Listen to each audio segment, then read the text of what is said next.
নমস্কার বন্ধুরা, আমি পায়েল বার্ড লাভার পায়েলে আবার একটি নতুন অধ্যায় নিয়ে চলে এসেছি তোমাদের সামনে। আমাকে অনেকেই মেসেজ করে বা কমেন্ট করে জিজ্ঞেস করে যে অনেক ধরনের প্রশ্ন নিয়ে জিজ্ঞেস করে। তার মধ্যে আজকে আমি একটি কোশ্চেন পেয়েছি, সেটি হচ্ছে যে পাখি ব্রিড করছে, আবার ক্যাটেল ফিশ বোন বা যে সমস্ত ক্যালসিয়াম বা মিনারেল ব্লক এগুলো দেওয়া হচ্ছে, তবুও পাখি কেন ডিম পাচ্ছে না। তো এই কোশ্চেনটা আমার কাছে মনে হয়েছে এর উত্তর দেওয়াটা খুব দরকারি। সেই জন্যই আমি কিন্তু আজকে এই কোশ্চেনের উত্তর দেওয়ার জন্য আমি এই ভিডিওটি তৈরি করছি।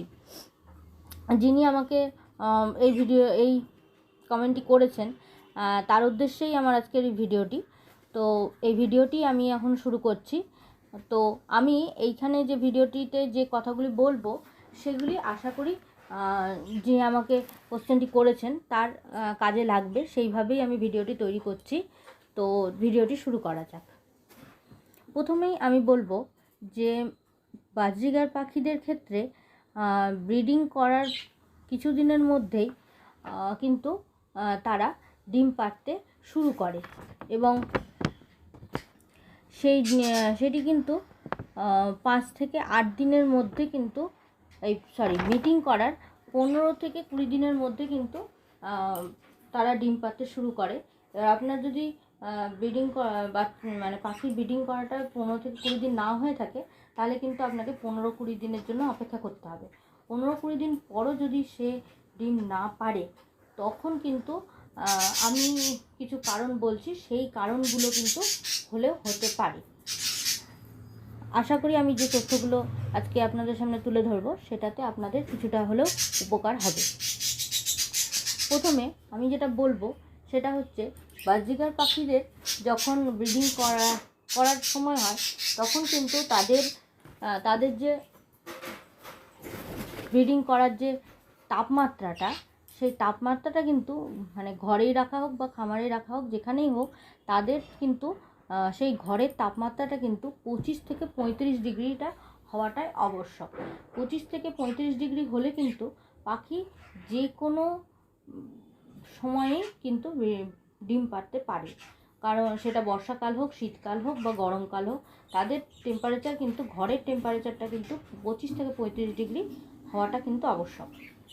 এরপর পাখিরা কিন্তু সবসময় নিজেদের যে সাউন্ড, সেই সাউন্ড কিন্তু খুব পছন্দ করে।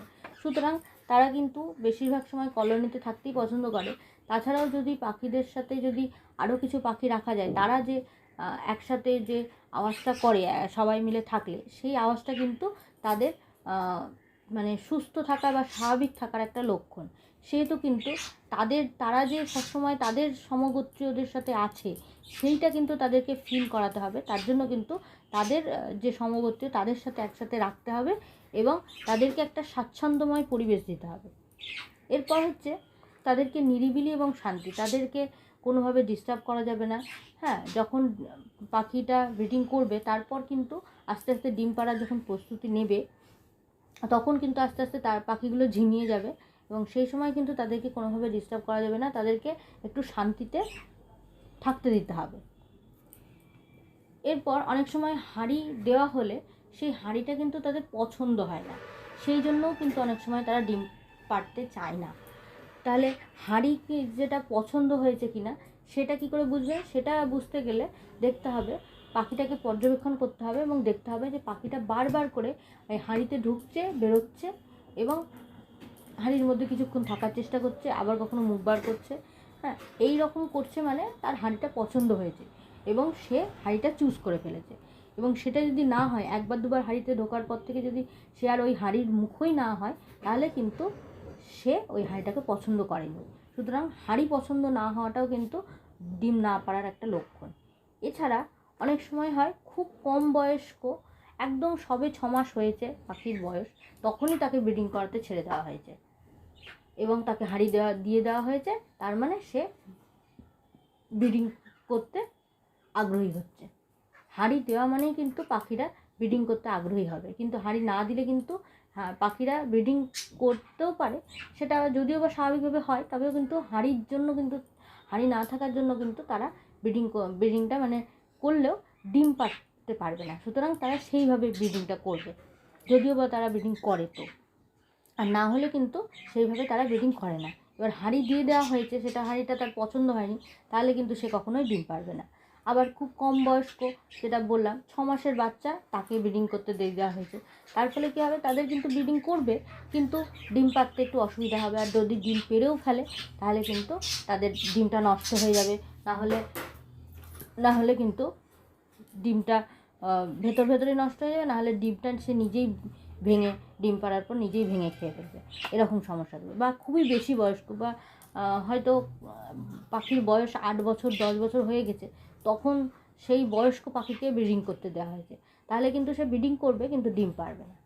সেই রকম দেখে নিতে হবে যে খুব কম বয়স্ক পাখি হয়ে যায়নি তো, খুব কম বয়স্ক পাখি হলে কিন্তু ব্রিডিং করবে, কিন্তু অনেক সময় ডিম পারতে নাও পারতে পারে, মানে ডিম পারতে চাইবে না, সেই রকম হলেও কিন্তু অনেক সময় পাখিরা ডিম পারতে চায় না। এরপর আর লক্ষ্য রাখতে হবে যে এই যে ক্যাটল ফিশ বোন বা এই যে মিনারেল ব্লকগুলো তাদেরকে দেওয়া হয়েছে, তারা সেটা খাচ্ছে কি না। আমি তো আমার মতো দিয়ে দিলাম, কিন্তু সেটা কি তারা খাচ্ছে আদৌ, তারা কতটা ফুরাচ্ছে, কতটা খাচ্ছে, সেগুলো কিন্তু লক্ষ্য রাখতে হবে।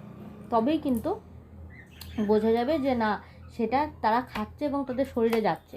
আমি দিলাম ঠিকই, কিন্তু সে যদি নাই খায়, সেটাকে যদি সে, তার মুখও নাই হয়, সে যদি সেটাকে নাই খায়, তাহলে তো আমার দেয়া না দেওয়া সমান হয়ে গেল। সুতরাং সেখানে কিন্তু পাখি ডিম পাড়তে চাইবে না, কারণ তাদের শরীরের মধ্যে সেই ঘাটতিটা আছে, যার ফলে ব্রিডিং করলেও সে ডিম পাড়তে চাইবে না। এরপরে দেখতে হবে ভিটামিন B3, তার শরীরে যেন কোনোভাবে ভিটামিন B3 এর অভাব না হয়। তার জন্য বাজারে বা অনলাইনে বাজার চলতে অনেক ডিম পাড়ার ওষুধ রয়েছে, সেইগুলো কিন্তু দেখতে হবে। এরপর যেটি দেখতে হবে সেটি হচ্ছে তাদের নার্ভাস সিস্টেমের কোনো প্রবলেম আছে নাকি।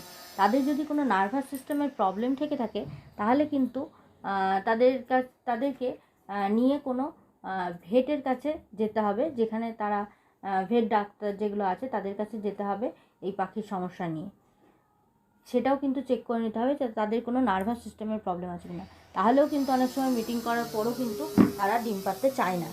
এরপর দেখতে হবে টিউমার হলে, তাদের শরীরে যদি কোনো টিউমার থাকে, তাহলেও কিন্তু পাখি কিন্তু ডিম পাড়তে চাইবে না। টিউমার আছে কিনা সেটা দেখে নিতে হবে, সেটাও কিন্তু যদি পাখি ডিম পাড়তে না চায়, তাহলে কিন্তু টিউমার আছে কিনা সেটা পরীক্ষা করার জন্য কিন্তু অবশ্যই ভেটের কাছে যেতে হবে। এছাড়া পাখিদের শরীরে কিন্তু 3 ধরনের ওয়ার্ম থাকে, একটা হচ্ছে রাউন্ড ওয়ার্ম, টেপ ওয়ার্ম, আর একটা থ্রেড ওয়ার্ম। এই উকুন যদি থাকে তাদের শরীরে, তাহলেও কিন্তু কিছু প্রবলেম হয়ে থাকে, যার জন্য তারা ডিম পাড়তে চায় না।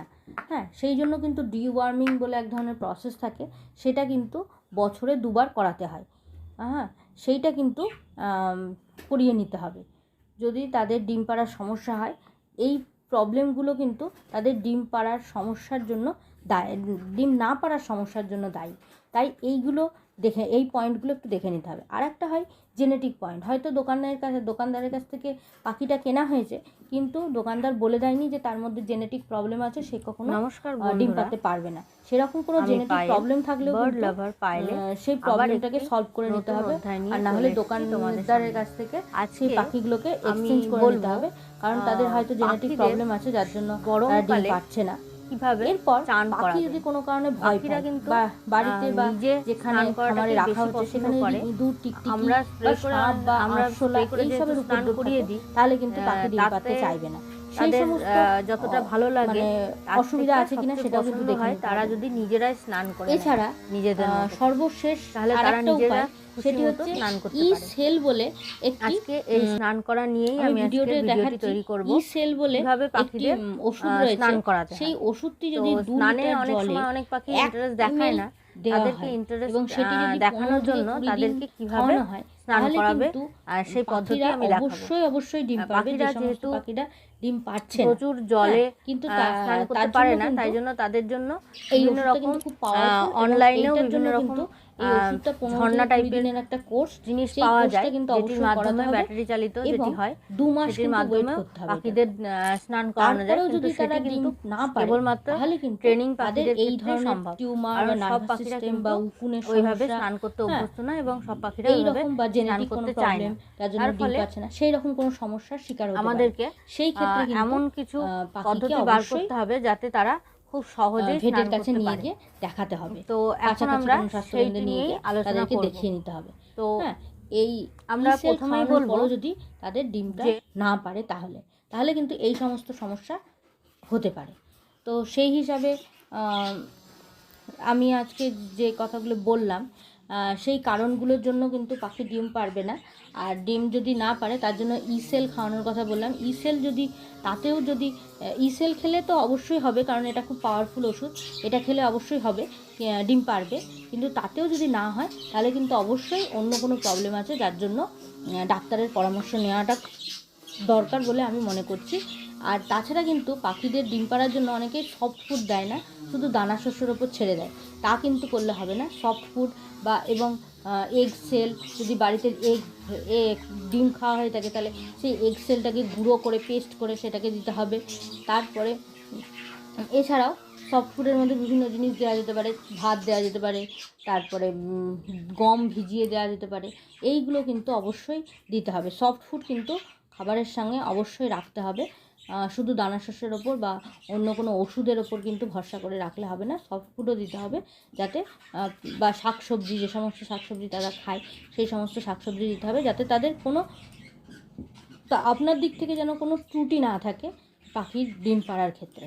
তারপরেও যদি ডিম না পারে তাহলে এই ইসেলটা খাওয়াতে হবে। আর ইসেল না খাইয়েও যদি কিছু না হয় তাহলে কিন্তু অবশ্যই ডাক্তারের পরামর্শ নিতে হবে। তো আজকের ভিডিওটি আমার এই পর্যন্তই। আমাকে যিনি কমেন্ট করেছিলেন তার উত্তরটা আমার আশা করি দিতে পেরেছি বলে আমি মনে করি। এই রকমই আপনাদেরও যদি কোনো সমস্যা থাকে বা আপনাদেরও যদি কোনো বক্তব্য থাকে তাহলে অবশ্যই কমেন্ট করে জানাবে।